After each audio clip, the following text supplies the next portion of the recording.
এইটো ভিডিঅ'ত আলোচনা কৰিম অসমৰ জনগোষ্ঠীৰ গাঁথনি আৰু সংস্কৃতি এই চেপ্টাৰটোৰ ভিতৰত কি কি ইম্পৰ্টেণ্ট কুৱেশ্যন আছে এ টু জেড এইটো ভিডিঅ'ত আলোচনা কৰিম মই তোমালোকক এইটো ভিডিঅ'ত যিকেইটা কুৱেশ্যন দেখুৱাই দিম সেইকেইটা কুৱেশ্যনৰ ভিতৰত তোমালোক মেট্ৰিকত 100% শিওৰ কমন পাবা তোমালোক মোক এক্সাম দি আহি কবা কমন পৰিছে না নাই মই এইটো ভিডিঅ'ত অতিৰিক্ত কুৱেশ্যন কি ইম্পৰ্টেণ্ট আছে আৰু প্ৰশ্নলিৰ কুৱেশ্যন কি ইম্পৰ্টেণ্ট আছে মই তোমালোকক দেখুৱাই দিম তোমালোক ভালকৈ পঢ়ি যাবা সেই কুৱেশ্যন কেইটা যদি কোনোবা এটা কুৱেশ্যনৰ উত্তৰ কনফিউজ থাকে তেনেহলে মোক কমেন্ট কৰি কবা মই তোমালোকক সেই কুৱেশ্যনটোৰ উত্তৰ দিবলৈ চেষ্টা কৰিম এতিয়া আমি চাই লও অসমৰ জনগোষ্ঠীৰ গাঁথনি আৰু সংস্কৃতি এই চেপ্টাৰটোৰ ভিতৰত কি ইম্পৰ্টেণ্ট কুৱেশ্যন আছে প্ৰথমতে তোমালোক উলিয়াই লোৱা 48 নং পৃষ্ঠা 48 নং পৃষ্ঠাত এটা মোস্ট ইম্পৰ্টেণ্ট কুৱেশ্যন আছে কুৱেশ্যনটো হ'ল তোমালোক চাবা এটো লাইনৰ পৰা কুৱেশ্যনটো দিব মই তোমালোকক কুৱেশ্যনটো কৈ দিম ব্ৰিটিছৰ দিনতে অসমলৈ ৰেলগাড়ী আহিল ইয়াৰ পৰা কুৱেশ্যনটো দিব তোমালোকক কুৱেশ্যনটো এনেকৈ দিব কাৰ দিনত অসমলৈ ৰেলগাড়ী আহিছিল এটো কুৱেশ্যন মোস্ট ইম্পৰ্টেণ্ট এইবাৰৰ কাৰণে কুৱেশ্যনটো কি কলো কাৰ দিনত অসমলৈ ৰেলগাড়ী আহিছিল এটো কুৱেশ্যন মোস্ট ইম্পৰ্টেণ্ট এইবাৰৰ কাৰণে তোমালোক উত্তৰত লিখিবা ব্ৰিটিছৰ দিনত অসমলৈ ৰেলগাড়ী আহিছিল বুজি পালা নেক্সট তোমালোক উলিয়াই লোৱা 49 নং পৃষ্ঠা 49 নং পৃষ্ঠাত এটা মোস্ট ইম্পৰ্টেণ্ট কুৱেশ্যন আছে কুৱেশ্যনটো আব্দুছ সাত্তাৰ লেখকৰ পৰিচয় ইয়াৰ পৰা দিব মই তোমালোকক কুৱেশ্যনটো কৈ দিও অসম সাহিত্য সভাৰ প্ৰধান সম্পাদক আছিল কোন আছিল আব্দুছ সাত্তাৰ ইয়াৰ পৰা কুৱেশ্যনটো তোমালোকক এনেকৈ দিব আব্দুছ সাত্তাৰ অসম সাহিত্য সভাৰ কি পদত অধিষ্ঠিত হৈছিল এটো কুৱেশ্যন মোস্ট ইম্পৰ্টেণ্ট এইবাৰৰ কাৰণে কুৱেশ্যনটো কি কলো আব্দুছ সাত্তাৰ অসম সাহিত্য সভাৰ কি পদত অধিষ্ঠিত হৈছিল বুজি পালা তেতিয়া তোমালোক উত্তৰত লিখিবা আব্দুছ সাত্তাৰ অসম সাহিত্য সভাৰ প্ৰধান সম্পাদক হিচাপে অধিষ্ঠিত হৈছিল বুজি পালা এটো কুৱেশ্যন এনেকৈ দিব পাৰে অসম সাহিত্য সভাৰ প্ৰধান সম্পাদক কোন আছিল তেতিয়া তোমালোক উত্তৰত লিখিবা আব্দুছ সাত্তাৰ বুজি পালা নেক্সট তোমালোক উলিয়াই লোৱা 50 নং পৃষ্ঠা 50 নং পৃষ্ঠাৰ পৰা চাবা তোমালোক কেইটামান মোস্ট ইম্পৰ্টেণ্ট কুৱেশ্যন আছে তোমালোক ডাক ইয়াৰ বিষয়ে চুমুটুকা লিখা শিকি যাবা মোস্ট ইম্পৰ্টেণ্ট তোমালোকক কুৱেশ্যনটো এনেকৈ দিব ডাকৰ বিষয়ে চুমুটুকা লিখা তোমালোক ডাকৰ বিষয়ে চুমুটুকা লিখা শিকি যাবা মোস্ট ইম্পৰ্টেণ্ট নেক্সট তোমালোক চাবা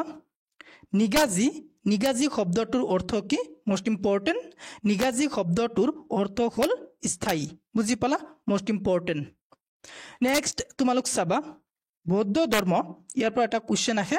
মোস্ট ইম্পৰ্টেণ্ট কুৱেশ্যনটো এইবাৰৰ কাৰণে কুৱেশ্যনটো হ'ল বৌদ্ধ ধৰ্মৰ মূল মন্ত্ৰটো কি এটো কুৱেশ্যন মোস্ট ইম্পৰ্টেণ্ট কুৱেশ্যনটো কি কলো বৌদ্ধ ধৰ্মৰ মূল মন্ত্ৰ কি এটো কুৱেশ্যন মোস্ট ইম্পৰ্টেণ্ট এইবাৰৰ কাৰণে তোমালোক উত্তৰত লিখিবা বৌদ্ধ ধৰ্মৰ মূল মন্ত্ৰটো হ'ল অহিংসাই পৰম ধৰ্ম বুজি পালা নেক্সট ইম্পৰ্টেণ্ট শব্দৰ অৰ্থটো হৈছে স্বকীয়তা এটো শব্দৰ অৰ্থ কি তোমালোক চাবা স্বকীয়তা শব্দটোৰ অৰ্থ হৈছে নিজস্বতা মোস্ট ইম্পৰ্টেণ্ট দেই তোমালোক ভালকৈ চাবা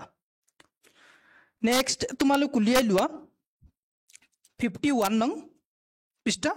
51 নং পৃষ্ঠাৰ পৰা চাবা তোমালোক 1 নং কুৱেশ্যনটো অতি সুমো উত্তৰৰ প্ৰশ্ন ইয়াৰ পৰা তোমালোক চাবা ক নং কুৱেশ্যনটো মোস্ট ইম্পৰ্টেণ্ট ত্ৰয়োদশ শতিকাত অসমলৈ অহা বহিৰাগত গোষ্ঠী কোনটো এটো question most important next important কুৱেশ্যনটো হ'ল খ নং কুৱেশ্যনটো মোস্ট ইম্পৰ্টেণ্ট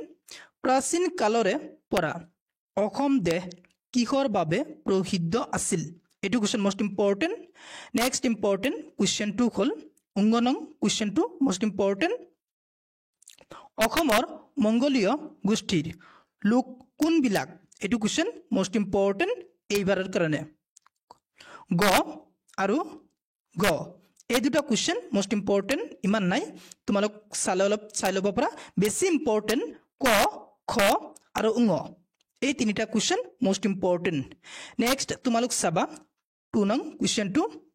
চুমু উত্তৰ লিখা ইয়াৰ পৰা চাবা তোমালোক ক নং কুৱেশ্যনটো মোষ্ট ইম্পৰ্টেণ্ট অসমীয়া জনগোষ্ঠীৰ ধাৰক বুলিলে কোনসকলক বুজা এইটো question most important next important কুৱেশ্যনটো হ'ল খ নং কুৱেশ্যনটো মোষ্ট ইম্পৰ্টেণ্ট কিমান চনৰ পৰা কিমান চনলৈ অসমৰ বিদ্যালয়ত বঙলা ভাষা চলিছিল এইটো কুৱেশ্যন মোষ্ট ইম্পৰ্টেণ্ট এইবাৰৰ কাৰণে তোমালোক ক আৰু খ এই দুটা ভালকৈ চাবা গ নং কুৱেশ্যনটো ইমান ইম্পৰ্টেণ্ট নাই কিয়নো 2024 আহিছিল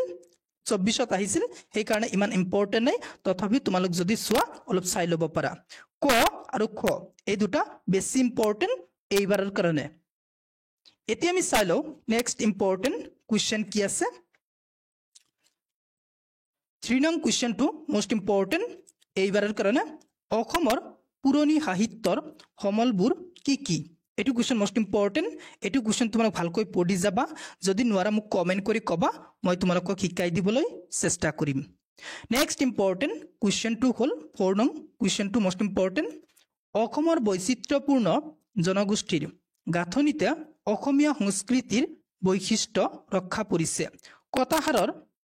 গুৰুত্ব ব্যাখ্যা কৰি অসমৰ জনগোষ্ঠীৰ বৈচিত্ৰ্যৰ কথা বৰ্ণনা কৰা এইটো কুৱেশ্যন মোষ্ট ইম্পৰ্টেণ্ট এইবাৰৰ কাৰণে তোমালোক ভালকৈ শিকি যাবা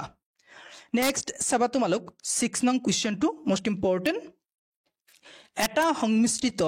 সংস্কৃতি সম্পন্ন জাতি ইয়াক নুই কৰাৰ কোনো যুক্তি তৰ্কৰ অৱকাশ নাই ইয়াত লিখকে কাক আৰু কি সংস্কৃতি সম্পন্ন জাতি বুলি কৈছে নুই কৰাৰ কোনো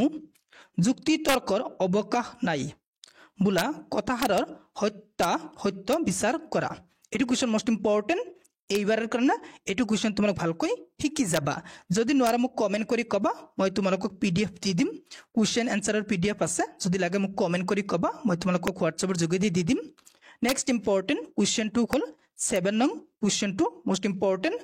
লগে লগে সংস্কৃতিৰ ৰূপান্তৰ ঘটিল কিহৰ লগে লগে সংস্কৃতিৰ ৰূপান্তৰ ঘটিছিল এই ৰূপান্তৰ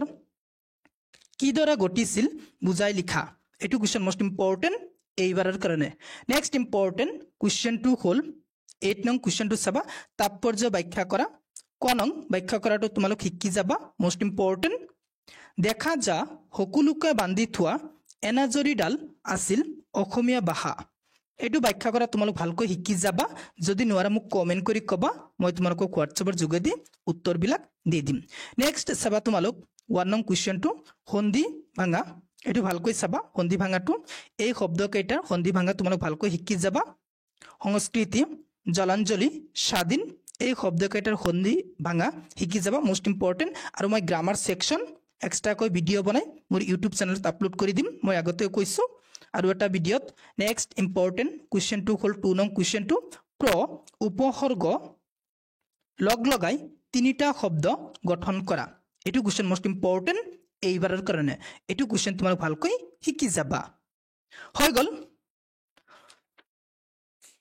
মই তোমালোকক মোষ্ট ইম্পৰ্টেণ্ট কুৱেশ্যন কেইটা কৈ দিলো অসমৰ জনগোষ্ঠীৰ গাঁথনি আৰু সংস্কৃতি এই চেপ্টাৰটোৰ ভিতৰত কি ইম্পৰ্টেণ্ট কুৱেশ্যন আছিল মই তোমালোকক কৈ দিলো যদি কোনোবা এটা কুৱেশ্যনৰ উত্তৰ কনফিউজ থাকে মোক কমেণ্ট কৰি ক'বা মই তোমালোকক সেই কুৱেশ্যনটোৰ উত্তৰ দিবলৈ চেষ্টা কৰিম আৰু তোমালোকে মোক কমেণ্ট কৰি ক'বা প্ৰি ফাইনেল এক্সামৰ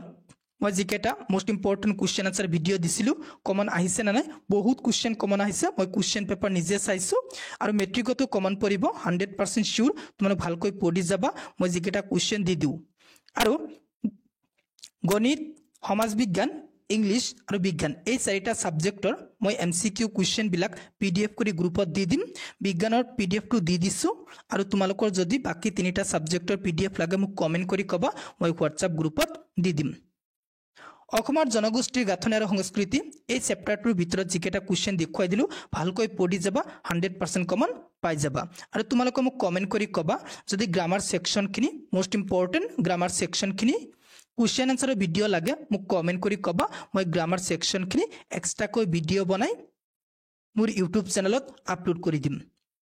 যদি তুমি মোৰ চেনেলত প্ৰথমবাৰৰ হোৱা মোৰ চেনেলটো সাবস্ক্ৰাইব কৰিবা। Thank you watching the video.